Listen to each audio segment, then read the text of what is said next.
აზიის ერთ-ერთ ყველაზე ძლიერ ეკონომიკასთან ურთიერთობები ახალ ეტაპზე გადადის. საქართველოს სამთავრობო დელეგაცია სინგაპურში სამუშაო ვიზიტს ასრულებს. ირაკლი ყობახიძე ქვეყნის პირველ პირებსა და მსოფლიო დონის გიგანტი კომპანიების წარმომადგენლებს შეხვდა. ჩანგის აეროპორტის მმართველების დაინტერესება ვაზიანის ახალი აეროპორტის პროექტით, ქართველი სტუდენტებისთვის გაჩენილი ახალი სასწავლო და დასაქმების შესაძლებლობები, კიდევ რა კონკრეტულ შეთანხმებებს მიაღწიეს მხარეებმა და რა სფეროებში გაღრმავდება თანამშრომლობა. ნინო არღულიანი მოგვიყვება სინგაპურიდან. ორ ქვეყანას შორის ურთიერთობები ახალ და მნიშვნელოვან ეტაპზე გადადის. უმაღლეს დონეზე გამართული შეხვედრებისას მთავრობის ხელმძღვანელები შეთანხმდნენ, რომ სინგაპურსა და საქართველოს შორის გაღრმავდება პოლიტიკური დიალოგი და გაიზრდება კავშირები ისეთი მიმართულებით, როგორიც არის ვაჭრობა, ეკონომიკა, ლოჯისტიკა და ტრანსპორტი. საქართველოს პრემიერ-მინისტრს სინგაპურის პრემიერის და პრეზიდენტის შემდეგ დღეს უკვე პარლამენტის თავმჯდომარემ უმასპინძლა. ირაკლი ყობახიძე და მინისტრთა კაბინეტის წარმომადგენლები ხვდნენ სინგაპურული კომპანიების წარმომადგენლებს და ცნობილია, რომ ბიზნესი ქართული ბაზრით ინტერესდება. ირაკლი ყობახიძის სამუშაო ვიზიტი სინგაპურში დასრულებულია. დღევანდელი შეხვედრის დეტალებს კი რეპორტაჟში ნახავთ. პოლიტიკური დიალოგის გააქტიურება, სექტორული კავშირების გაღრმავება, საერთაშორისო ორგანიზაციების ფარგლებში კონსტრუქციული თანამშრომლობა და ეკონომიკური ურთიერთობები. ეს ის მთავარი საკითხებია, რომლებიც საქართველოს პრემიერ-მინისტრმა სინგაპურში უმაღლეს დონეზე გამართული შეხვედრებისას განიხილა. მთავრობის მეთაური ამბობს, რომ თბილისი სინგაპურთან ურთიერთობების მნიშვნელოვან ეტაპზე გადადის და ამ გზაზე საქართველო აზიაში ლიდერი ქვეყნის გამოცდილებას ბევრ სფეროში გაიზიარებს. მათ შორის განათლების და ჯანდაცვის დარგებში. ჩვენ გვაქვს ძალიან დადებითი პოლიტიკური თანამშრომლობა სინგაპურთან. ქონდა ასევე საუბარი სხვადასხვა მიმართულებით თანამშრომლობაზე, ეს არის მათ შორის განათლების სფერო, ეს არის ჯანდაცვის სფერო. აქ სინგაპურს აქვს გამორჩეული გამოცდილება, მათ შორის თანამედროვე ტექნოლოგიების ინტეგრაციის კუთხით განათლებისა და ჯანდაცვის სისტემებში. ეს გამოცდილება ჩვენთვის იქნება ძალიან სასარგებლო, ბუნებრივია, ამას გავითვალისწინებთ რეფორმების გატარების დროს. ჩვენ შევჯერდით იმაზე, რომ გაღრმავდება ურთიერთობები, არის რამდენიმე მნიშვნელოვანი ხელშეკრულება, რომელიც არის ახლა განხილვის პროცესში და დარწმუნებული რომ ძალიან მალე დასრულდება მოლაპარაკებები ამ ხელშეკრულებებთან დაკავშირებით. მსოფლიოში ერთ-ერთი ყველაზე მასშტაბური ეკონომიკის მქონე ქვეყნიდან საქართველო ახალ ინვესტიციებს ელოდება.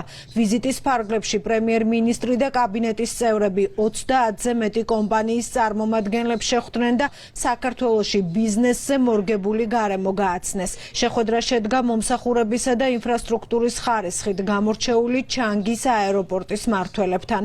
დაახლოებით 30-მდე კომპანია არის სინგაპურიდან, რომელიც დღეს ოპერირებს საქართველოში და მათ აქვს ძალიან წარმატებული გამოცდილება საქართველოში ბიზნესის კეთების და რა თქმა უნდა ეს გამოცდილება გაუზიარეთ სხვა კომპანიებსაც და დარწმუნებული ვართ, რომ ეს შეხვედრა ხელშეუწყობს საქართველოში ახალი ინვესტორების მოსიდვას სინგაპურიდან. ქონდა შეხვედრა კომპანია ჩანგის წარმომადგენლებთან, თქვენ იცით რომ ჩვენ დაგეგმილი გვაქვს თბილისში ახალი საერთაშორისო აეროპორტის მშენებლობა. სინგაპურის აეროპორტი გამოირჩევა მსოფლიო მასშტაბით აეროპორტებს შორის თავისი მომსახურების უმაღლესი დონით, ინფრასტრუქტურის უმაღლესი ხარისხით და რა თქმა უნდა მათთან თანამშრომლობა ჩვენთვის ძალიან საინტერესო იქნება.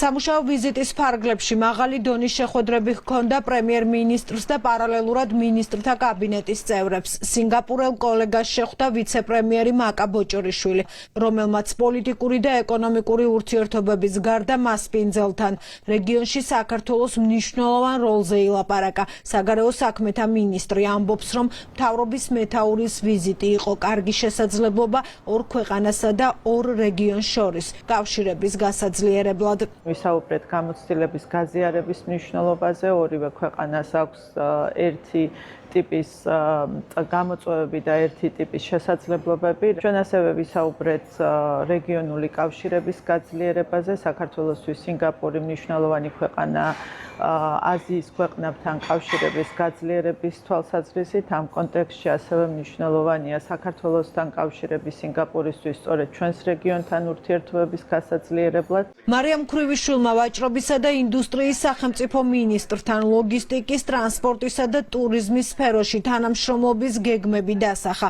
ორი ქვეყნის მინისტრებმა შეხვედრაზე განსაკუთრებული ყურადღება დაუთმეს ორმხრივი ვაჭრობის პოზიტიურ დინამიკას. აღინიშნა, რომ წინა წლის ანალოგიურ პერიოდთან შედარებით საქართველოსა და სინგაპურს შორის სავაჭრო ბრუნვა 25%-ით, ადგილობრივი ექსპორტი კი 9-ჯერ გაიზარდა. დიდი პოტენციალი აქვს სინგაპურში ქართული ღვინის, ალკოჰოლური სასმელის, მინერალური წყლებისა და ფარმაცევტული კომპანიების ექსპორტს. განსაკუთრებული აქცენტი გაკეთდა ვაჭრობაზე, ვაჭრობის მინისტრთან, როგორ უნდა მოხდეს ქვეყნებს შორის სავაჭრო-ეკონომიკური ურთიერთობების გაღრმავება, ცხადი აქცენტი გაკეთდა ქართულ ღვინოზე, თუ რამხელა პოტენციალია ქართულ ღვინის ექსპორტ სინგაპურში.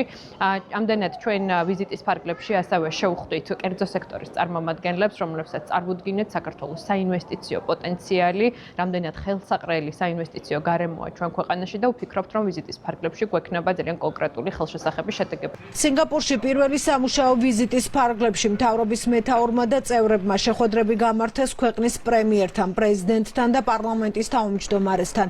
პრემიერ-მინისტრი შეხვდა კერძო სექტორის წარმომადგენლებსაც. დელეგაცია ვიზიტს მნიშვნელოვანი შედეგებით ასრულებს. მსოფლიოში ერთ-ერთი ყველაზე მასშტაბური სინგაპურის საერთაშორისო აეროპორტის ჩანგის მმართველები ვაზიანის საერთაშორისო აეროპორტით ინტერესდებიან. ისინი მზად არიან მიიღონ მონაწილეობა ტენდერში, რომელიც ახალი აეროპორტის პარტნიორის შესარჩევად გამოცხადდება. ვიზიტის ფარგლებში გაფორმდა მემორანდუმი, რომლის მიხედვითაც ქართველ სტუდენტებს სინგაპურში სწავლის და იმ სინგაპურულ კომპანიებში დასაქმების შესაძლებლობა ექნებათ, რომლებიც ქართულ ბაზარზე ოპერირებენ.